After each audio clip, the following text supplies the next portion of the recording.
इस देश में कुछ भी हो बट लूटता हर तरह से आम आदमी ही है। आप सोच रहे होंगे मैं ऐसा क्यों कह रहा हूँ? अभी आपने हाल ही में देखा होगा कि नितिन गडकरी इथेनॉल ब्लेंडिंग को बहुत ज़्यादा प्रमोट कर रहे हैं।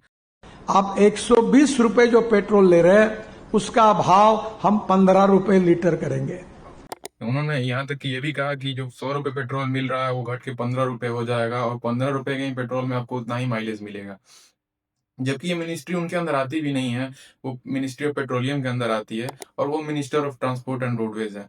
फिर भी आप देखेंगे तो इथेनॉल ब्लेंडिंग को बहुत ज़्यादा वो प्रमोट कर रहे हैं। आखिर ऐसा क्यों?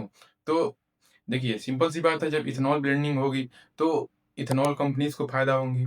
और कोइंसिडेंस देखिए, नितिन गडकरी के 2 बेटे हैं, सारंग गडकरी और निखिल गडकरी। वो दोनों भी 2 इथेनॉल ब्लेंडिंग कंपनीज़ को ओन करते हैं। एक है सीआईएन एग्रो और एक है मानस एग्रो। सीआईएन एग्रो के मैनेजिंग डायरेक्टर हैं निखिल गडकरी और मानस एग्रो के जो डायरेक्टर हैं वो हैं सारंग गडकरी। अगर सीआईए-एएन एग्रो की आप अगर ग्राफ बढ़ते हुए ग्राफ को देखेंगे, जिस हिसाब से बढ़ रही है जिसकी उसकी प्रॉफ़िट, मतलब कि 2024 में जिसकी स्टॉक की प्राइस थी ₹40, उसकी स्टॉक की प्राइस 2025 में बढ़ के हो गई है लगभग 700 से भी ऊपर।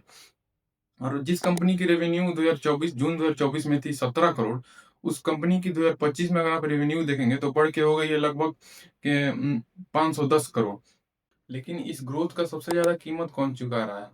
तो जवाब है आम आदमी। और आप सोच रहे होंगे मैं ऐसा क्यों कह रहा हूँ?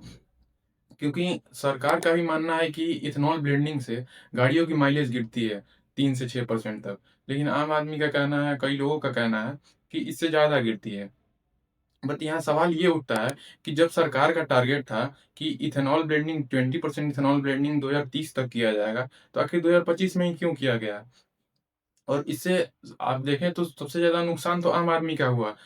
जेब भरा किसी और का, लेकिन घाटा हुआ सबसे ज़्यादा आम आदमी का। पीस सबसे ज़्यादा आम आदमी गया। तो आगे बाकी आपका क्या सोचना है इसमें? कमेंट करके ज़रूर बताइएगा।